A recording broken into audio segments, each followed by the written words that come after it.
Yang kedua, kenapa kita harus percaya dan berharap pada Yesus? Mengapa harus kita jadikan Yesus sumber pengharapan kita satu-satunya? Yang kedua, kita lihat dari ayat 17 sampai 18. Saya bacakan, supaya genaplah firman yang disampaikan oleh Nabi Yesaya, lihatlah, itu hambaku yang kupilih, yang kukasihi, yang kepadanya jiwaku berkenan, aku akan menaruh rohku ke atasnya, dan ia akan memaklumkan hukum kepada bangsa-bangsa. Ingat, di dalam ayat 17, Yesus merupakan suatu penggenapan dari nubuatan Nabi Yesaya. Dikatakan bahwa dialah hamba yang kupilih, yang kukasihi. Yesus menggenapi itu semuanya. Yesus datang. Berbicara yang kedua, Yesus datang ke dunia ini karena dia mau mentransformasi situasi kehidupan kita. Mentransformasi situasi kehidupan kita. Berbicara mentransformasi situasi kehidupan kita. Pada saat itu, bangsa Yahudi semua berjalan di dalam kegelapan. Kok bisa berjalan dalam kegelapan? Karena itulah kenyataannya dan itulah kondisinya. Ketika Yesus lahir, orang Majus bersuka cita tidak? Bergembira tidak? Halo? Bersuka cita tidak? Dia bilang ada raja yang lahir dan dia datang. Jauh loh.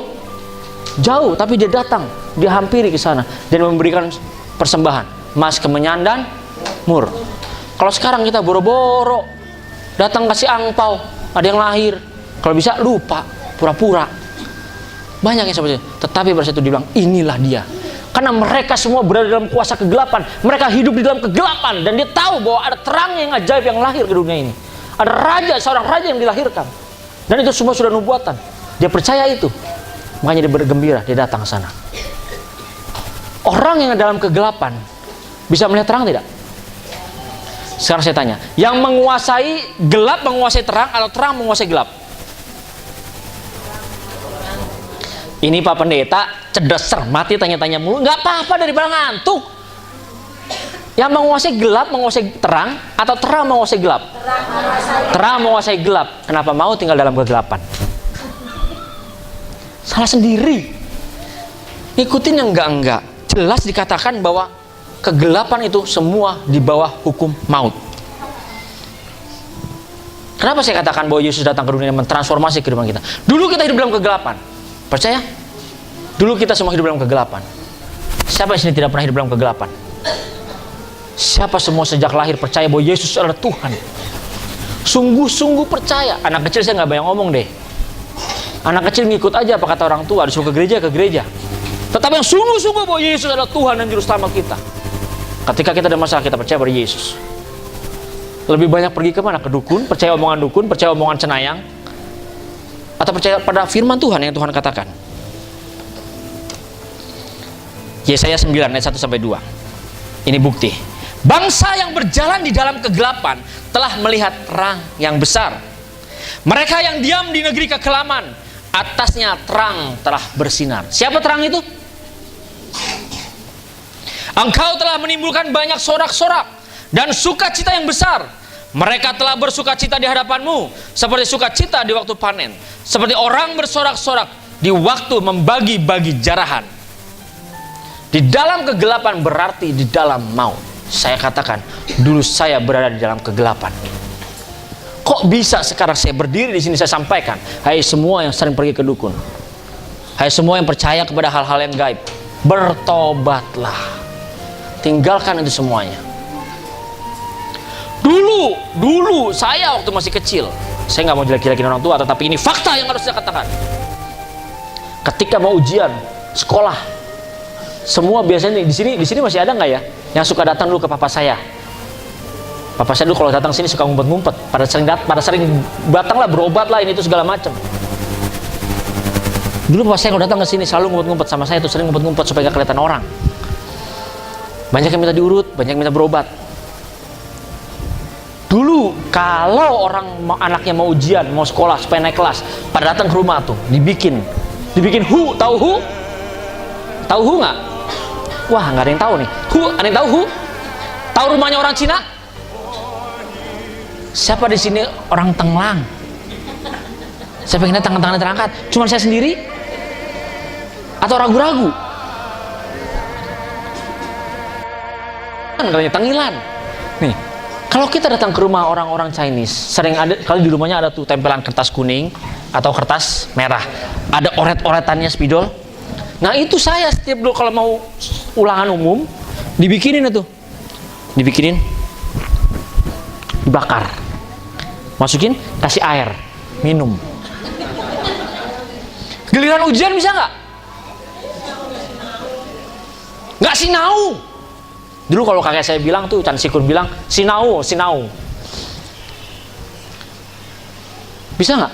Nggak bisa. Saya mau seperti apapun, minum sebanyak apapun itu air, tetap aja nggak bisa. Tetap harus belajar. Mau buka toko, ada yang datang minta. Lebih parah lagi, bela-belain datang dari Gura ke Jakarta, hanya bilang, saya boleh nggak naik lagi jadi lurah? Dengar semua sini, saya nggak mau tahu.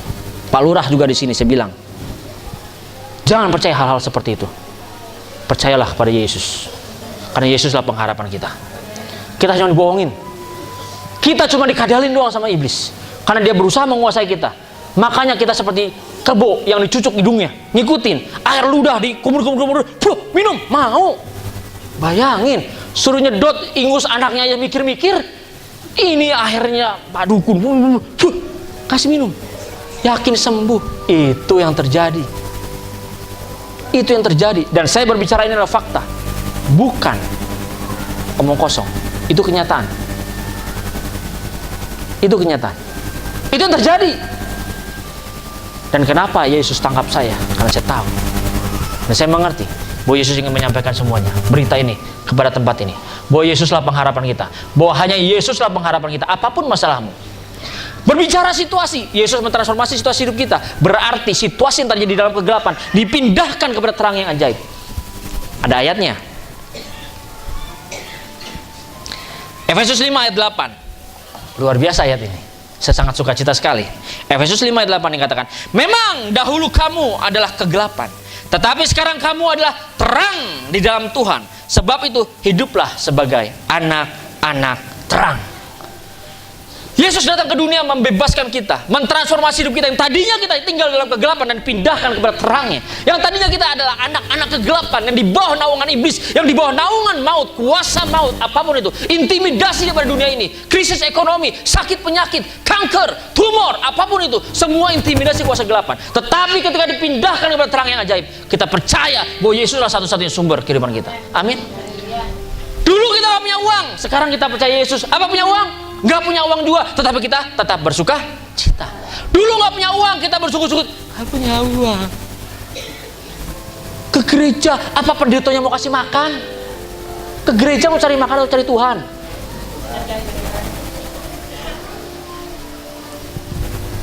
Jangan berpikir muluk-muluk, saudara. Dulu berpikir bahwa ketika kita tidak percaya Yesus, hidup kita susah, banyak sakit penyakit. Ketika kita terima Tuhan Yesus, dan Tuhan Yesus katakan bahwa dia akan mentransformasi kehidupan saudara semuanya, yang dari kegelapan menjadi anak terang, dipindahkan, lalu kita akan enak-enak saja. Gak punya uang jadi punya uang, kucuk-kucuk tiba ada uang. Gak punya uang berdoa berlutut, Tuhan aku minta uang, ada uang, dapat. Apa seperti itu? Enggak. Tapi Tuhan ingin melihat bagaimana kegigihan kita bertahan iman kita di dalam Tuhan. Ketika ada masalah, bisakah kita hadapi itu semua bersama dengan Tuhan? Dan membedakannya, orang yang dulu tinggal dalam kegelapan ketika tidak punya uang, selalu aku tidak punya uang, aku kere, aku miskin, selalu seperti itu. Tetapi ketika kita dipindahkan kepada anak terang, saya memang tidak punya uang, saya memang miskin saat ini, tetapi saya percaya bahwa Yesusku, pengharapanku, dia amat sangat kaya, dan dia bisa memberkati kita kapanpun. Dan Yesus selalu memberkati kita tepat pada waktunya, bukan waktu kita. Seringkali kita yang maksa, Tuhan, Tuhan. Bercerita, dia mentransformasi situasi kehidupan kita. Sering kan banyak berbicara ketika nggak punya uang, berdoa, masuk kamar berdoa. Betul? Siapa yang pernah mendengar seperti itu? Nggak punya uang, suruh masuk kamar berdoa? Saya ceritakan. Oke, nggak apa-apa. Ketika nggak punya uang, berlutut. Tuhan, aku nggak punya uang. Tuhan, aku minta uang. Tuhan, aku minta uang, sampai bergetar semuanya. Luar biasa. Begitu melek, ada uang segepokan, 10 ribuan atau 100 ribuan, jadi 10 juta kan segepok. Bisa nggak Tuhan lakukan? Bisa tidak Tuhan lakukan? Bisa. Tapi pernah tidak Tuhan melakukan? Tidak. Kenapa? Pertama, ketika kita lakukan itu, tiba-tiba ada uang. Harus kita lihat pertama, uang itu sah atau tidak. Seperti aturan pemerintah, uang itu harus diraba, diteropong, diterawang, dilihat. Benar nggak? Benar. Oke, sah. Tuhan nggak nipu kita. Kedua, salah satu uang yang sah itu adalah ada nomor serinya, betul? Kalau ada nomor serinya, tercatat kita lihat ada nomor serinya, berarti Tuhan ambil nomor seri ini dari mana? Dari Bank BCA? Dari Bank Mandiri? Dari Bank BRI? Kalau diambil dari sana, berarti Tuhan kita pencuri dong. Apakah Allah kita Allah yang mencuri? Bukan. Yesus datang ke dunia ini bukan membuktikan bahwa dia sebagai seorang pencuri, tapi dia datang mentransformasi kehidupan kita yang tadinya kita berada dalam kuasa kegelapan dipindahkan menjadi anak terang. Dia tidak lakukan itu kenapa? Karena dia percaya. Setiap orang yang percaya, dia pasti mau berusaha, dia pasti mau bekerja dengan gigih, dan dia percaya. Tidak bekerja dengan gigih pun diberkati, apalagi bekerja dengan rajin dan giat, pasti lebih diberkati lagi. Amin. Bukan Yesus tidak pernah mau memberkati orang yang hanya berdoa saja. Yesus bisa melakukan itu semua. Tetapi harus diingat, jangan seringkali kita memaksa Tuhan dan kita memperkosa Tuhan sesuai dengan kehendak kita. Amin. Amin. Jadi yang kedua, Yesus datang ke dunia ini. Makanya kita semua berharap dan semua bangsa berharap bahwa Yesuslah pengharapan dia. Karena yang tadinya hidupnya dalam kesusahan, dalam kegelapan, dipindahkan kepada terang yang ajaib.